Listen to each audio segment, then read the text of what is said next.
Spring Web, c'est le module qui transforme ton application Spring Boot en serveur HTTP capable de gérer des requêtes REST. Il suffit d'une seule dépendance, Spring Boot Start Web, pour embarquer Tomcat, Jackson et Spring MVC. Dans cette vidéo, on couvre tout, du dispatcher servlet jusqu'à la gestion des erreurs et la configuration core. Quand une requête HTTP arrive sur ton serveur, elle passe d'abord par le dispatcher servlet, le front contrôlé unique de Spring MVC. Le RAN mapping identifie quelle méthode de contrôler doit traiter la requête. Le RAN l'adapté l'invoque, puis le HTTP message converteur sérialise le résultat en champ via Jackson. Spring Boot autoconfigure tout ce pipeline automatiquement avec dispatcher servlet autoconfiguration. Tu n'as jamais besoin d'instancier ces classes toi-même. Il existe deux annotations pour créer un contrôlé. L'annotation contrôlée est utilisée quand tu retournes les noms de vue HTML, par exemple avec Symleaf. L'annotation reste contrôlée, elle, est la combinaison de contrôlé et response body. Chaque méthode retourne directement un objet Java qui est sérialisé en champ par Jackson. C'est le standard pour construire des API REST. L'annotation request mapping sur la classe définit le préfixe de toutes les routes du contrôlé. Spring MVC fournit une annotation HTTP pour chaque verbe. Get mapping gère les requêtes get.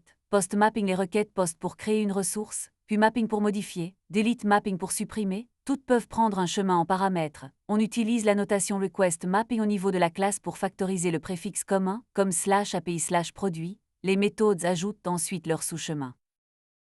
Pour récupérer les données d'une requête, Spring MVC propose plusieurs annotations. Passe variable extraite une valeur directement depuis l'URL, comme l'identifiant dans /produit/42. Request param lit les paramètres de query string, avec la possibilité de définir des valeurs par défaut. Request body désérialise le corps son de la requête en objet Java via Jackson. Et request header accède aux entêtes HTTP comme l'autorisation ou l'accept langage. Response entity te donne un contrôle total sur la réponse HTTP. Tu peux définir le status code, ajouter des headers personnalisés et définir le body. Pour une création, on utilise Response Entity Created avec l'URI de la ressource créée, ce qui retourne un 201 avec l'arrêt de location. Pour une suppression réussie, Response Entity No Content retourne un 204. Et pour un not found, on retourne un 404. C'est la façon propre de respecter les conventions REST. Pour valider les données entrantes, Spring s'appuie sur Bean Validation.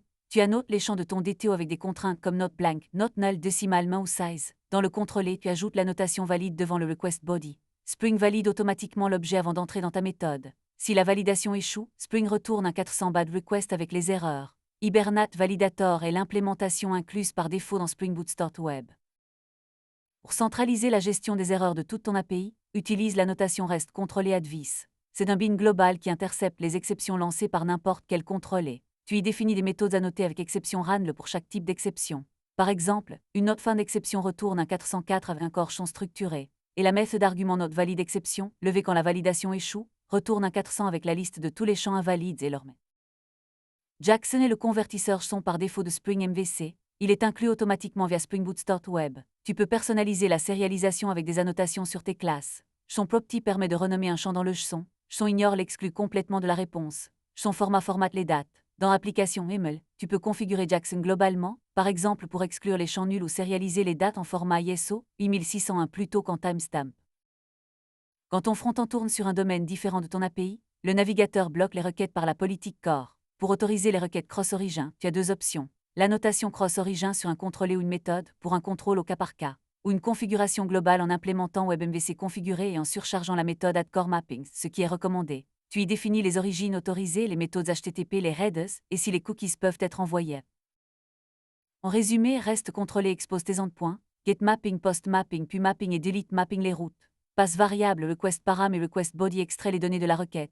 Response entity te donne le contrôle total sur la réponse HTTP. Valide les entrées. REST contrôlé advice centralise la gestion des erreurs. Jackson sérialiange son. Et WebMVC configuré configure core. La règle d'or, ces trois éléments ensemble font une API robuste REST contrôlée.